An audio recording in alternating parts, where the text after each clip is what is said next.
오늘 설교를 하기 전에 잠시 광고 말씀 드리겠습니다. 오늘 장순자 권사님 잘 말씀해 주셨는데 26일 금요일부터 정책 당회가 시작됩니다.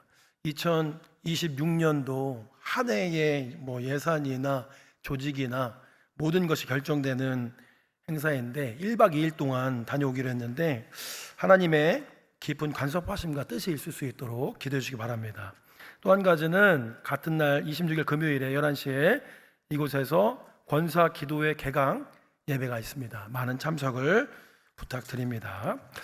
오늘 성숙한 신앙인 성숙한 지도자, 성숙한 신앙인 성숙한 지도자라는 제목 가지고 함께 말씀을 듣도록 하겠습니다.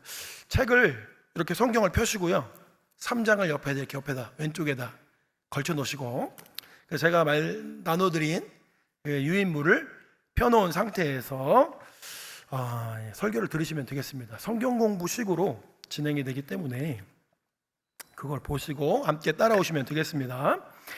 지난 시간에 공부한 내용에 대해서 먼저 짚어드리도록 하겠습니다. 고린도 교회에서 일어난 분쟁을 해결하는 방법으로 다른 무엇보다도 바울 선생이 중요하게 생각했던 하나가 있습니다. 십자가의 도, 그렇죠? 핵심 단어라고 써 있잖아요. 십자가의 도를 제대로 이해하는 길밖에 없다, 그렇게 바울 선생은 가르쳤어요. 그래서 세상의 지혜, 즉 화려한 말과 세상에서 인정받는 것이 아니라 하나님의 지혜로만 이 십자가를 이해할 수가 있고, 그것을 깨닫게 하시는 분이 성령 하나님이시다, 그렇게 말씀했습니다.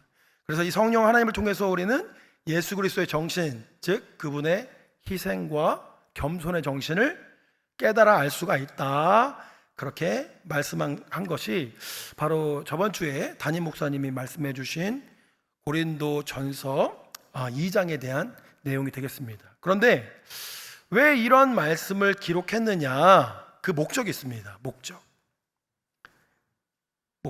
목적이 뭘까요? 이런 십자가의 도를 깨달은 사람들이 있는 한 교회는 분열되지 않는다는 거예요. 분열됐다 하더라도 다시금 하나님께로 돌이킬 수 있다라는 것입니다. 여러분, 지난주에 숙제를 내드렸는데 고린도전서 3장의 4장을 두세 번 읽고 고린도 교회의 문제가 뭔지 한번 깊이 생각해 보시기 바란다, 이런 숙제를 내드렸죠. 숙제를 안 해도 상관없습니다. 왜? 이 시간에 그걸 같이 할 거기 때문에. 3장과 4장을 들어가기 전에 제가 이제 3장과 4장을 여러 번 읽는데 바울이 막 이 얘기했다가 저 얘기했다가 집 짓는 거 얘기했다가 터 얘기했다가, 그죠? 그 곡식을 심었다가 물 줬다가 여러 가지 얘기를 하는 거예요. 이런 다양한 이야기가 왜 왔다 갔다 하느냐? 왜냐하면 바울 선생이 다양한 각도에서 꾸짖음을 통해서 하나의 목적을 성취하기 위해서 고린도 사람들에게 꾸짖고 있다라는 것입니다. 그것은 뭐냐면 분열되어서 서로가 자기가 맞다고 주장하는 사람들에게 바울 선생이 너희가 그렇게 가는 것은 옳지 않다라는 훈계의 방향으로 토막토막 이렇게 여러 가지 각도에서 꾸짖고 있다라는 것이에요. 그래서 오늘 3장의 4장을 보면은 바울 선생이 계속 꾸짖습니다. 첫 번째 부류는 누구냐면 잘못된 지도자들, 목회자들이나 교회 안의 리더들을 막 질타하는 말을 던져요. 그리고 두 번째는 고린도 교인들, 평신도들을 준엄하게 꾸짖고 있다라는 것입니다. 왜냐하면 1절과 2절에서 나오지만은 고린도 교인들이 영적으로 아직 어떤 상태에 자라나지 않고 어린아이에 속한 자들, 육신에 속한 자들이었기 때문에 그 수준에 머물고 있으면서도 스스로는 마음이 막 높아져서 교만하고 세상적인 교만과 영적인 교만이 막 차서 분열만 인싸고 있었기 때문에 그 고린도 교인들을 향해서 그렇게 바울이 가르치고 있다라는 것입니다. 본문을 이해하기 위한 문제풀이 들어갑니다. 1번 3장 1절에서 9절 말씀에 무엇을 말하냐면 밭에 곡식이 자라는 비유에 대해서 말씀하고 계신데, 좀 어려운 말씀인데 이 말씀이 있죠. 자라나게 하시는 이는 하나님이시니라. 이거에 대한 비유입니다. 바울은 곡식이 자라나는 비유를 통해서 고린도 교회 안에 있는 분쟁을 해결해 주려고 했어요.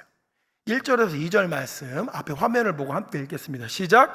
형제들아, 내가 신령한 자들을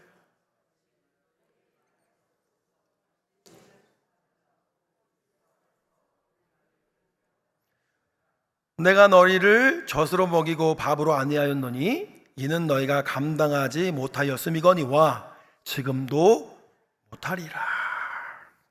그렇죠? 그래서 질문에 거기 나옵니다. 1절에서 말하는 신령한 자와 어린아이라는 말의 뜻은 무엇일까요? 그리고 2절의 말씀에서 젖과 밥의 뜻은 무엇일까요? 우리가 이건 성경 공부나 여러 가지 말씀 통해서 익히 들어서 알고 있죠. 먼저 젖은 기초적인 가르침, 그죠? 밥은 더 깊고 성숙한 영적인 가르침을 뜻하는데, 고린도 교인들에게 바울이 어떤 걸 가르쳤다고요? 신령한 거는 가르쳐 줄 수가 없고 기초적인 것만 가르쳐 줬다라는 거예요. 1절 말씀에 보면 어린아이라는 단어가 나오는데, 이 어린아이는 우리가 말하는 꼬마나 이런 걸 말하는 게 아닙니다. 말도 하지 못하는 정말 작은 아이를 말하는 거예요. 그렇죠? 바울 선생이 고린도 교인들에게 말을 할 때 너희는 정말 어린아이다 이렇게 설명한 거예요. 어린아이들이 가지고 있는 특징이 있어요. 단단한 음식을 막 씹어 먹습니까? 아니죠. 무르고 이런 음식만 먹고. 어려운 말을 하면 잘 알아듣습니까? 알아듣지 못하죠. 이거 외에도 여러 특징이 있어요. 애들은 자기만 바라봐 주기 원해요. 그렇죠? 그래서 동생이 나오면 동생을 안고 있으면 막 그거를 내려놓게 해가지고 거기에 자기도 어린아이가 돼가지고 엄마 품에 들어가려고 막 하잖아요. 그렇죠? 자기 요구만 들어줄 것을 막 요구한단 말이에요. 울고. 그런데 그것이 용납이 안 될 때 여러분, 아이들이 그것을 이해합니까? 아, 엄마는 지금 동생이 있으니까 그래, 내가 이해해야지. 아니죠. 울고 불고 생떼를 쓰고, 그죠? 마치 한마디로 성숙하지 못한 모습을 보이고 있는데, 고린도 교인들이 이런 어린아이와 같은 모습을 보이고 있다라는 거예요.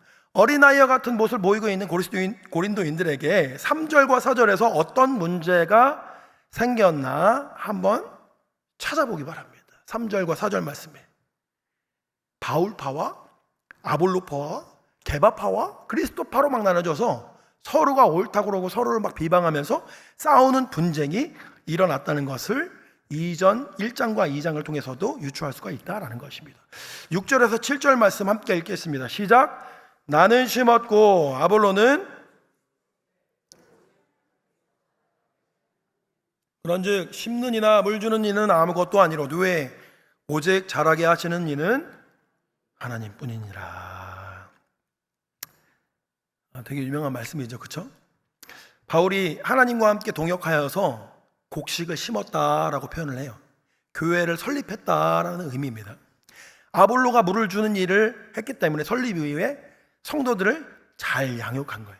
아볼로는 말을 막 잘하는 사람이라고 그랬잖아요. 그거에 비해서 아마도 추정하기를 바울은 말에 조란 사람이었다, 그죠?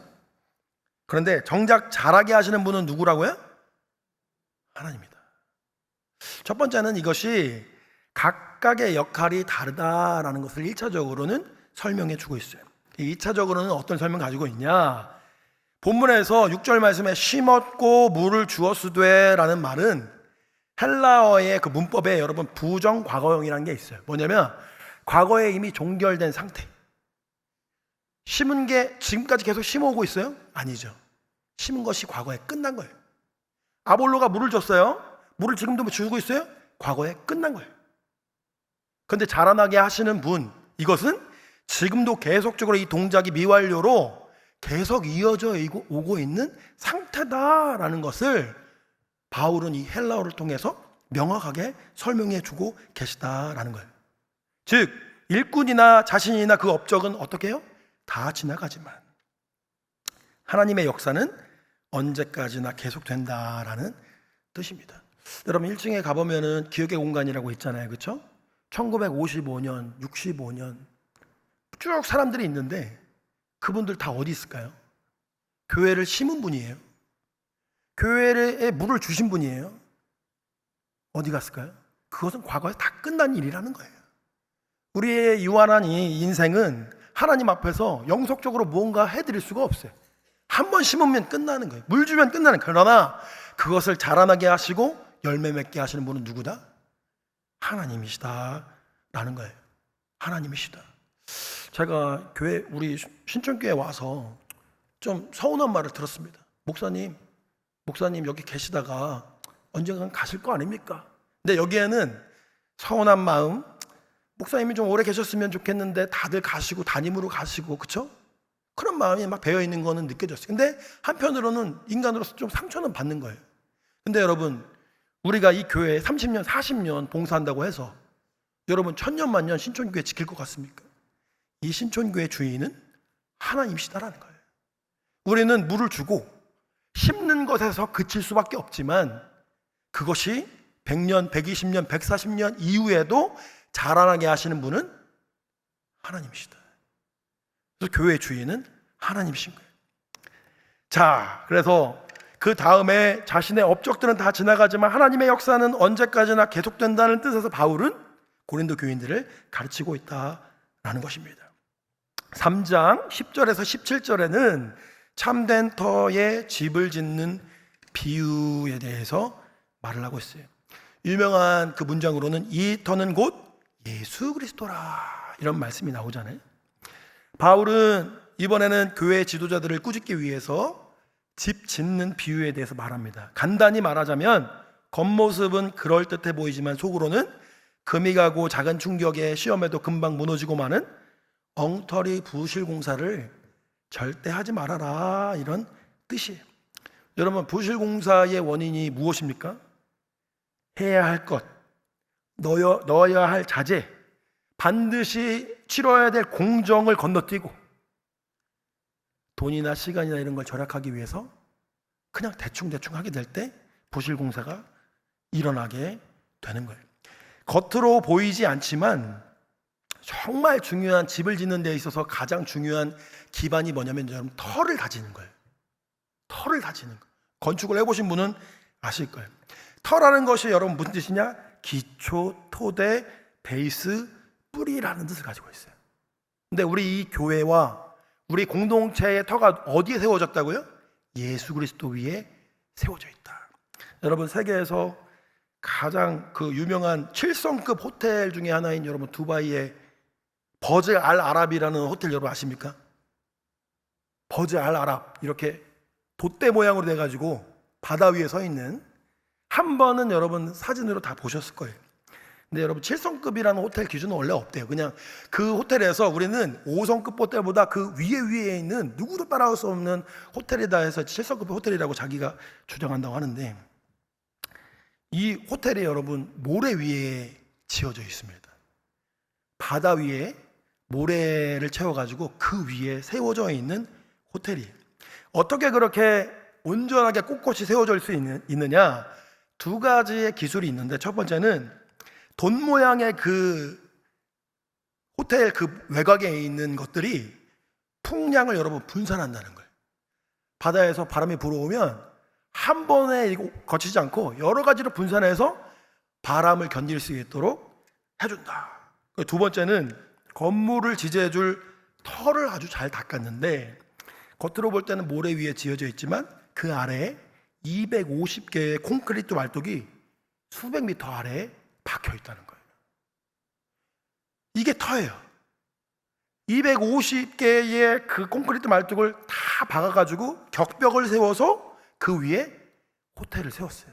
겉으로 볼 때는 바다 위에 모래 위에 위태위태하게 서 있는 것 같지만 그 터가 안전하기 때문에 어떤 바람에도 흔들리지 않는다라는 것입니다. 11절 말씀 함께 읽겠습니다. 시작. 이 닦아둔 것 외에 능히 다른 터를 닦아둘 자가 없으니 이 터는 곧 예수 그리스도라. 그렇죠? 예수 그리스도라. 그래서 교회의 참된 터는 여러분 누구뿐입니까? 예수님입니다. 예수님. 이 교회의 주인이 예수님이십니다. 그래서 요즘에 이제 짓는 교회들 중에 이름을 이 이름으로 짓는 교회들이 많아요, 여러분. 주님의 교회. 주님의, 그게 뭐 잠실에만 있는 교회만 유명한 게 아니라 새로 짓는 교회 중에 주님의 교회라는 이름으로 짓는 교회들이 많아요. 뭔 뜻이겠어요? 이 교회의 터가 어디에 있다는 거예요? 주님께 있습니다. 우리 것이 아니라 주님의 교회입니다. 이런 고백이 있다라는 것입니다. 이 터는 바울이 교회를 처음 세울 때 닦아놓은 터, 즉 오직 십자가에 달린 주님을 말씀한다라는 거예요. 오창호 목사님도 오직 예수 되게 강조하셨는데 이게 이 의미입니다. 오직 예수라는 터 외에 다른 터 위가 아닌 곳에 신촌교회를 세우겠다. 지도자들은 다만 이 터 위에 조심스럽게 교회를 잘 세우기만 하면 된다라는 것이에요. 근데 분쟁이 왜 일어나느냐? 이 예수 그리스도라는 터 위에 교회를 세워야 되는데 자꾸 내 생각, 내 주장, 내 계획, 그 뜻 위에 교회를 세우려고 하기 때문에 자꾸만 분쟁이 일어난다라는 것입니다. 12절에 13절 말씀 함께 읽겠습니다. 시작. 만일 누구든지 금이나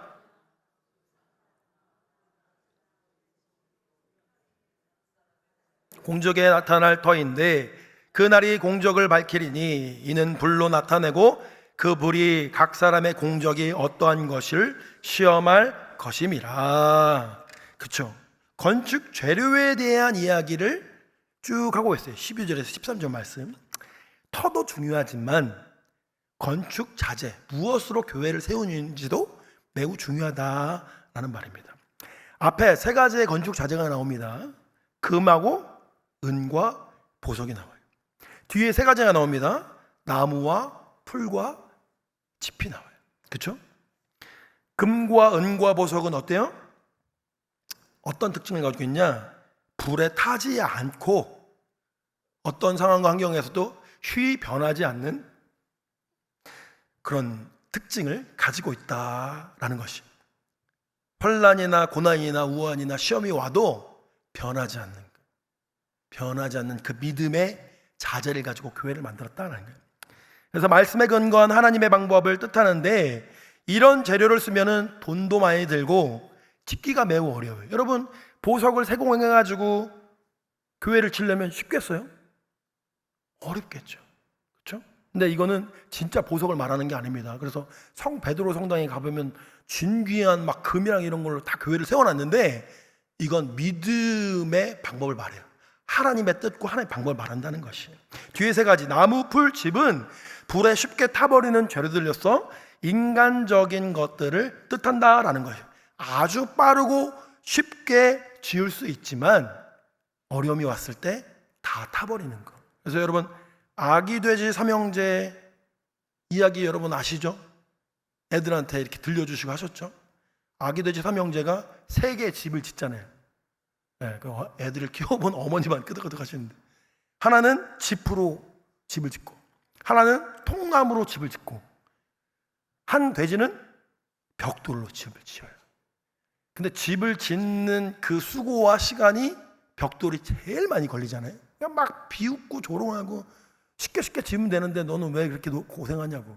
근데 나중에 이제 늑대가 와가지고 불을 붙였더니 집은 홀라당 다 타버리고 나무도 홀라당 다 타버리는데 벽돌로 지은 집은 무너뜨릴 수가 없었다라는 것이. 이것이 우리에게도 뜻하는 바가 있다는 겁니다. 믿음을 지키면서 살아가는 게 여러분 쉽습니까? 어렵죠. 시간이 많이 걸리죠. 재정, 시간, 돈 여러 가지 노력이 많이 들어가는 것이지만 하나님의 심판의 날에, 불의 심판의 날에 그 시험을 견딜 수 있다 없다? 있다라는 것이. 믿음으로 지은 집은 불의 시험을 견디고 든든하게 서서 하나님의 영광을 드러내는 그런 교회로 세워질 수가 있다라는 것이. 16절에서 17절 말씀 함께 읽겠습니다. 시작. 너희는 너희가 하나님의 성전인 것과 하나님의 성령이 너희 안에 계시는 것을 알지 못하느냐. 누구든지 하나님의 성전을 더럽히면 하나님이 그 사람을 멸하시리라. 하나님의 성전은 거룩하니 너희도 그러하니라. 그러면서 너희가, 고린도 교회인인 너희가 바로 하나님의 성전이다 라고 이렇게 말씀해 주고 있어요, 바울이라는 선생님이.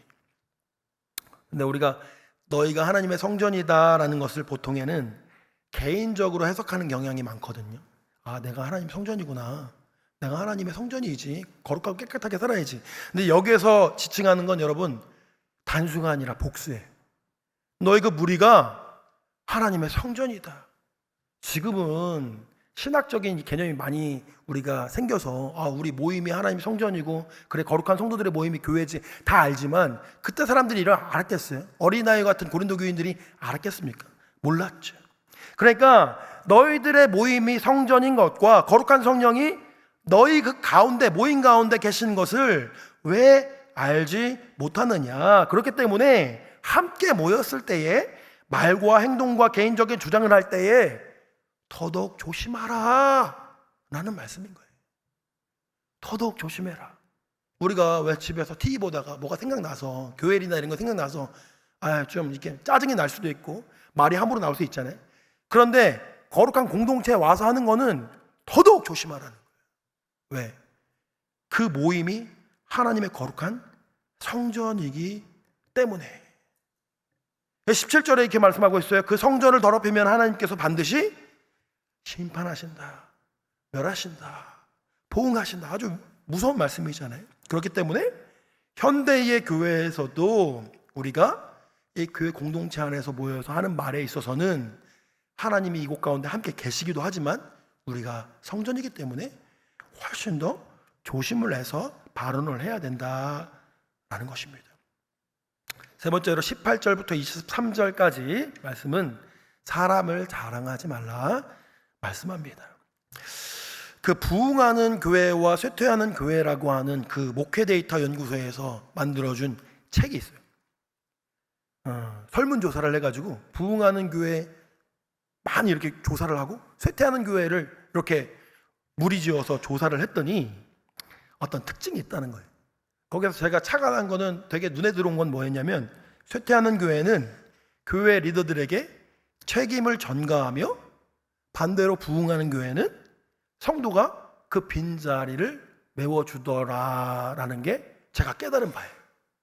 여러 가지 데이터가 있거든요. 10몇 개가 있습니다. 그 중에서 제 눈에 들어온 거는 그거였어요. 문제가 있는 교회는 항상 사람에게서 문제를 찾고 반대로 사람을 자랑하게 됩니다. 그래서 문제를 찾는 게 문제가 아니고요. 사실은 사람을 자랑하는 것 자체가 오늘 말씀에서 정말 크게 지적하는 바이다라는 거예요. 왜 그렇게 사람을 자랑하고 사람에게서 문제를 찾느냐? 참된 지혜의 보고가 되시는 하나님을 온전히 알지 못하기 때문에 그래요. 반면에 건강하고 안정적인 교회는 누구를 자랑하느냐? 하나님을 자랑하게 되어 있어요. 하나님이 하셨다. 하나님이 이렇게 은혜를 주셨다. 자연스럽게 하나님을 높이게 돼 있어요. 그리고 그 은혜 아래서 부족한 부분을 서로가 채워주는 이렇게 은혜가 넘쳐나는 모습을 보여주고 있다라는 것입니다. 고린도 교회는 이렇듯 서로를 자랑하고 사람을 높이는 것이 문제였는데 그 자랑의 근거가 무엇이었냐면 바로 세상의 지혜, 세상의 기준에 의해서 자랑을 했다라는 것입니다. 이건 우리가 이제 2주에 걸쳐서 익히 들어서 알고 있죠. 이 자랑은 뭐라고 했어요? 누가 더 똑똑한가? 누가 더 말을 잘하는가? 누가 더 유식한가? 이런 걸 가지고 자랑을 했다라는 거예요. 그래서 바울은 세상에서 지혜 있는 자가 되지 말고 미련한 자가 되라고 말씀합니다. 왜냐하면 그 이유는 하나님이 세상의 지혜를 미련한 것으로 보시기 때문에 그래요. 교회는 세상과 다른 곳입니다. 여러분, 세상과 같은 곳이라고 한다면 우리 교회 다 서울대나 연고대만 뽑아야죠. 안 그렇습니까? 세상의 석차에 따라서 쭉 줄 세우고 세상에 공부 제일 잘하는 사람들로 꾸려가야죠. 근데 제가 이 말씀을 준비하면서 그런 생각을 해봤어요. 저는 뭐 서울대는 안 나와서 모르지만 목회를 하시는 분들 중에 왜 서울대를 나와서 이렇게 하나님께 크게 쓰임받는 사람이 수요가 많지 않을까? 왜 그럴까? 여러분도 한번 생각해 보셨으면 좋겠어요.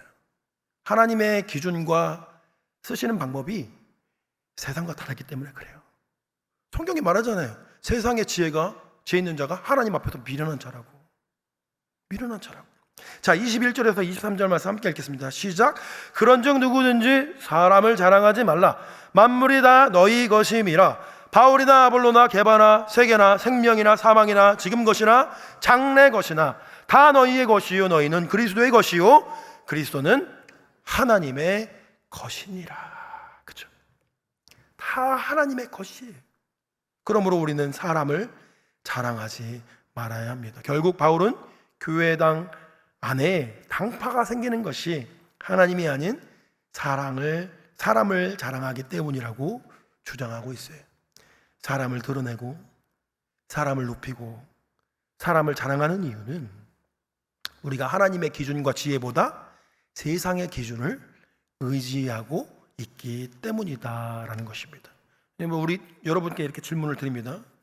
우리가 평소에 교회에서 무엇을 자랑합니까, 여러분? 여러분 무엇을 자랑합니까? 하나님입니까? 사람입니까? 세상의 지혜입니까? 하나님의 지혜입니까? 그래서 막 간증하시는 분들, 제가 항상 성경 공부할 때마다 말씀드리는 거지만 간증하는 분들이 다른 걸 자랑하지 않아요. 세상의 지혜를 자랑하지 않아요. 자기가 어떻게 망했는지, 자기가 얼마나 연약한지, 자기가 어떻게 고꾸라졌는지, 근데 그때 하나님이 나를 하나님의 지혜로 어떻게 이끌어 주셨는지, 이거를 간증한다는 거예요. 자, 3장까지의 내용은 이런 내용이 되겠고 4장으로 넘어가서 본문을 이야기한 문제 풀기. 4장 1절부터 5절까지의 말씀은 사도권을 판단하지 말라라고 말씀하고 있습니다. 여러분, 바울도 공격을 받았어요. 여러분 교회에서 공격받으신 적 있으세요? 네. 힘들어하지 마세요. 바울도 공격받았어요. 바울은 능력이 출중하고 이 사람은 그 능력으로 봤을 때 하나님의 사람이 아닐 수가 없는 사람인데도 당신이 사도냐? 하나님이 직접 부르지 않지 않았냐? 예수님이 당신 사도 맞냐? 이렇게 막 공격을 받았던 사람이라는 거예요. 3절에서 4절 말씀 함께 읽겠습니다. 시작. 너희에게나 다른 사람에게나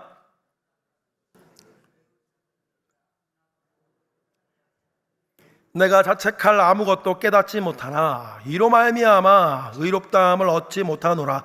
다만 나를 심판하실 이는 주시니라. 그래서 고린도 교회와 바울 사이에서 무슨 문제가 있었느냐? 바울 선생의 이 사도권을 의심하고 판단하는 문제가 있었다라는 것이. 여러분, 이 막 기술을 하면서 바울이 화를 냅니까? 네? 막 짜증을 냅니까? 아니죠. 정중하게, 예의 바르게, 고상하게 다 글로써 얼마나 이 품격이 있어요. 그렇죠? 바울 선생도 이렇게 공격을 받았다. 예수님도 공격을 받았다. 나라고 공격을 왜 안 받아야 되느냐? 그렇죠? 내가 뭔데? 내가 아무것도 아닌데 공격받을 수 있다라는 거예요. 5절 말씀에 함께 읽겠습니다. 시작. 그러므로 때가 이르기 전 곧 주께서 오시기까지 아무것도 판단하지 말라. 그가 어둠에 감추인 것들을 드러내고 마음의 뜻을 나타내시리니 그때 각 사람에게 하나님으로부터 칭찬이 있으리라. 그렇죠? 바울 선생이 누굴 의지하면서 말을 하고 있어요? 하나님을 의지하면서 말하고 있어요. 바울이 판단은 하나님께서 하실 것이다. 그러므로 쉽게 리더십이라든가 또는 일반 성도들을 쉽게 판단하지 말아야 한다고 가르치고 있다라는 것이에요. 우리 함부로 누구를 왜 판단하지 말아야 되느냐? 그 사람의 상황을 그 사람보다 더 잘 알 수 있어요? 없어요, 우리가? 네. 그래서 판단할 때 생각나는 일화가 있어요. 어떤 사람이 공항에서 초코칩을 사가지고 먹고 있다가 옆에 잠시 내려놓고서 일을 보고 있었대요. 근데 어떤 사람이 옆에 앉더니 자기 초코칩을 먹고 있더래요. 그래서 자기가 화가 나잖아요. 그래서 이상한 눈으로 빠져 쳐다보고 있으니까 그 사람이 초코칩 하나를 주더래요. 그래서 얼떨결에 먹었대. 근데 그 사람이 너무 뻔뻔하게 행동하니까 계속 쳐다보고 있으니까 또 하나를 주더래요. 응? 자기도 먹었대. 너무 화가 나가지고 그 사람이 슝 가버리더라는 거예요. 비행기 타러. 아니 저딴 사람이 있나. 내 초코칩 훔쳐가면서. 근데 또 외국에서는 또 해코지 당할까봐 또 적극적으로 못 하잖아요. 근데 자기가 비행기 타서 자기 가방을 열어봤더니 거기 초코칩이 있더라는 거예요. 깜짝 놀랐다는 거예요. 자기는 되게 악한 사람이고 도둑질하는 정말 불안당한 사람이라 생각했지만 사실 그 사람은 어떤 사람이었어요? 나에게 초코칩을 나눠주던 사람이었던 거예요. 나에게 선행을 베풀던 사람이었던 거예요. 그러니까 우리는 남을 함부로 판단하면 안 돼. 사실 왜냐? 내가 기억하는 게 다 옳지가 않고 내가 판단하는 게 다 옳지 않기 때문에. 누가 판단하신다고요? 하나님 판단한다. 하나님 판단하신다. 그래서 고린도 교인들에 대한 교만에 대해서 바울이 얼마나 답답했겠어요. 그러니까 질책을 해요. 6절부터 13절까지 고린도 교인들에 대한 교만을 질책하는데, 먼저 7절에서 8절 말씀 함께 읽겠습니다. 시작. 누가 너를 남달리 구별하였느냐? 내게 있는 것 중에 받지 아니한 것이 무엇이냐? 내게 받았은즉 어찌 받지 아니한 것을 같이 자랑하느냐? 너희가 이미 배부르며 이미 풍성하며 우리 없이도 왕이 되었도다. 우리가 너희와 함께 왕노릇하기 위하여 참으로 너희가 왕이 되기를 원하노라. 6절에서 8절의 말씀을 보면은 고린도 교인들이 그 마음이 매우 높아져 있어서 왕과 같이 자기를 여기는 그 풍요로움 가운데 있는 것을 보게 돼요. 이미 그들이 가진 자처럼, 다 가진 자처럼 교만에 있음을 지적하고 있다라는 것입니다. 그거에 비해서 바울의 일행들은 어땠느냐? 11절에서 13절 말씀입니다. 시작. 바로 이 시각까지 우리가 줄이고 목마르며 헐벗고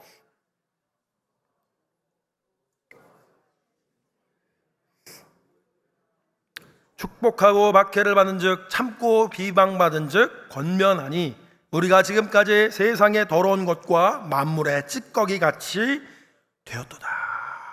그렇죠? 바울 일행의 낮아짐에 대해서 말을 하고 있어요. 바울과 동역자들이 고난으로 낮아져서 어디까지 낮아졌다고요? 세상의 찌꺼기같이, 구경거리같이, 죽게 된 자같이 되었다라는 것이에요. 바울 일행이 복음을 위해서 이렇게 고생을 하는데 자기가 심었던 교회는 오히려 교만해져서 서로 분탕질하고 싸우고 있으니 얼마나 답답하겠어요. 그 마음에 쓴 거예요. 바울은 이 차이를 보여주면서 고린도 교인들의 교만을 강하게 꾸짖고 있습니다. 그러면서 아주 중요한 말씀, 나를 본받는 자가 되라 말씀하고 있어요. 14절부터 21절까지 너희는 나를 본받는 자가 되라. 13절에 보면은 여러분 찌꺼기라는 표현을 사용했는데 이것은 원어로 보면은 아까 쓰레기라고 하셨는데 그거보다도 더 안 좋은 먼지라는 뜻입니다. 먼지. 고대 로마에서 상대방에 대한 최대의 모욕은 뭐냐면 먼지 같은 자야라는 표현이었다고 해요. 먼지 같은 자. 우리로 따지면 이제 발가락에 때 이런 거죠, 그죠? 먼지 같은 자. 바울 선생이 복음으로 인해서 그렇게까지 낮아진 이유가 여러분 무엇이었겠습니까? 그 해답이 14절에서 15절까지 말씀에 나와요. 함께 읽겠습니다. 시작. 내가 너희를 부끄럽게 하려고 이것을 쓰는 것이 아니라 오직 너희를 내 사랑하는 자녀같이 권하려 하는 것이라. 그리스도 안에서 일만 스승이 있으되 아버지는 많지 아니하니 그리스도 예수 안에서 내가 복음으로써 너희를 낳았습니다. 그렇죠? 왜 그런 세상의 먼지와 가도 같은 존재로서 고난을 당하고 정말 무시를 당하면서 왜 그걸 견뎌냈어요? 일만 스승이 있으되 아비는 많지 않다. 나는 영적인 아비로서 너희를 복음으로써 낳은 자이다 라는 표현이라는 거예요. 복음으로서 사람들을 낳기 위해서, 이 생산하기 위해서, 구원하기 위해서 그 정도는 감내할 수 있는 것이다. 바울 선생은 그렇게 느꼈던 것입니다. 여러분, 스승과 아비의 차이가 무엇이겠습니까? 거기 지문에도 나와 있잖아요. 그 페이퍼에도. 스승과 아비의 차이가 뭐예요? 아비는 위에서 말한 그 모욕과 고난을 자녀를 위해서 다 감내낼 수가 있어요. 네, 그렇죠? 스승은 감내낼 수 있어요, 그거? 감내낼 수가 없잖아요. 아비는 자녀를 위해서 낮아지는 것뿐만이 아니라 예수님처럼 자기의 목숨을 그 대상들을 향해서 쉽게 내어놓을 수 있는 존재가 바로 아비다라는 것입니다. 이 그 모습이 바로 최종적으로 고린도전서 1장에서부터 강조해서 설명하고 있는 예수 그리스도의 십자가의 정신, 세상이 이해할 수 없는 낮아짐을 가리키고 있다라는 것입니다. 바울 선생이 고린도 교인들을 이렇게 사랑하는데 자기들은 그렇게 치고받고 싸우고 분탕질하고 서로가 잘났네 뭐했네, 얼마나 가슴이 찢어지겠어요. 복음으로써 그 사람들을 낳았는데, 그렇죠? 16절에 이렇게 말하고 있어요. 그러므로 내가 너희에게 권하노니 너희는 나를 본받는 자가 되라. 주일에 담임 목사님이 이거에 대한 내용은 아주 자세하게 주일 찬양 예배에서 설명해 주셨습니다. 그 찬양 예배 내용을 한번 보시고 간단하게 설명을 해드리면, 그러므로 너희는 나를 본받는 자가 되라는 이 말의 구체적인 뜻은 무엇일까? 제가 생각해 봤습니다. 첫 번째는 1차적으로는 말 그대로 내가 가는 그 길, 이 복음을 위해서 낮아지는 이 길을 따라 걸어오라 라는 뜻이 되겠죠. 2차적으로는 여러분, 제가 이렇게 만약에 저기에 달이 있다고 생각해보면 달, 손가락으로 이렇게 딱 가리킵니다. 그렇죠? 저기 보세요 했을 때 여러분이 손가락을 봅니까? 아니면 달을 봅니까?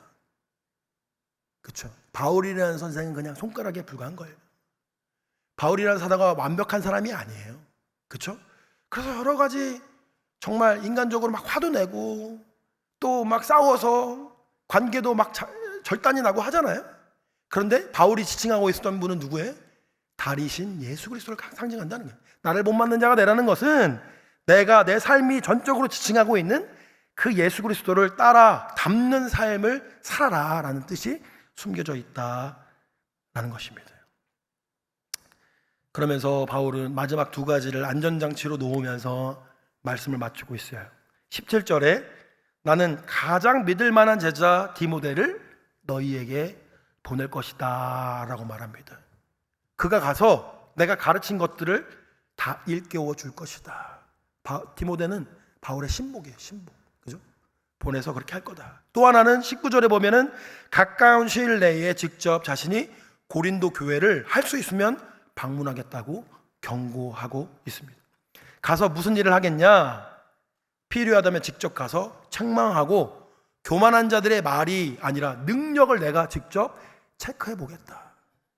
얼마나 무섭겠어요, 이 얘기 들었을 때. 그죠? 그래서 여기까지 종결이 되고, 본문은 그래서 우리에게 어떻게 하라고 가르치고 있느냐, 결론에 대한 부분을 알아보도록 하겠습니다. 교회 안에 분열이 생기는 이유는 지도자들이 잘못된 터 위에 집을 세우거나 잘못된 재료를 사용해서 교회를 세우기 때문입니다.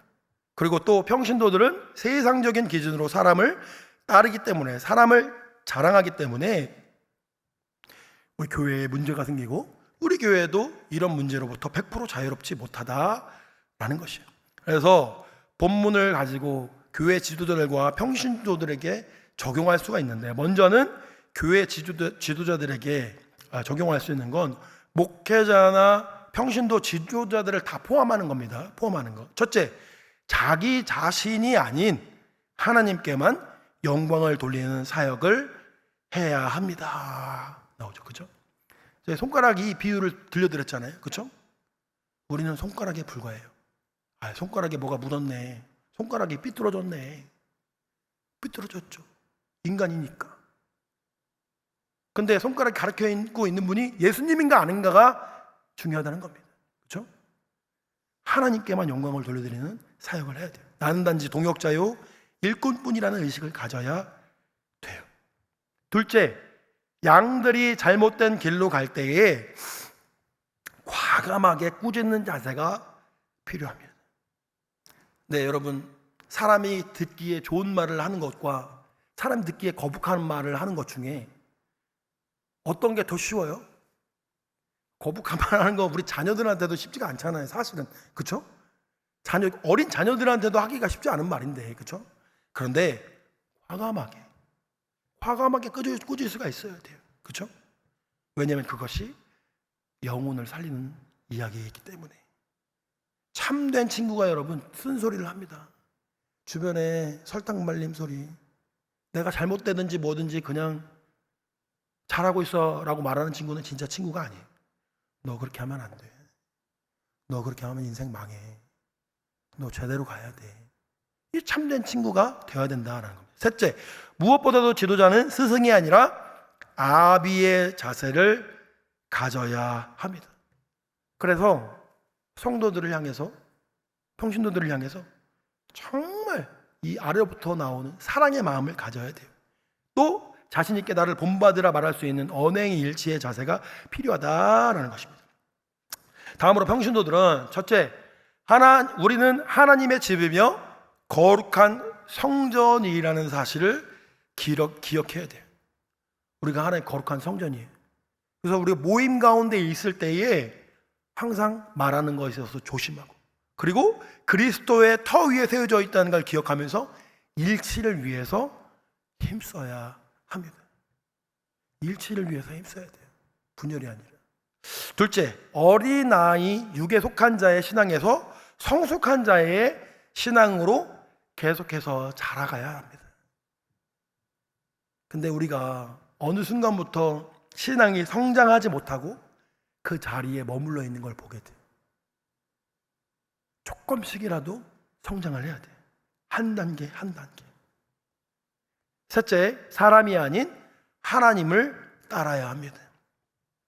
사람을 따라가면 안 돼요. 아무리 훌륭한 교역자라 할지라도 하나님의 일꾼에 불과하다라는 겁니다.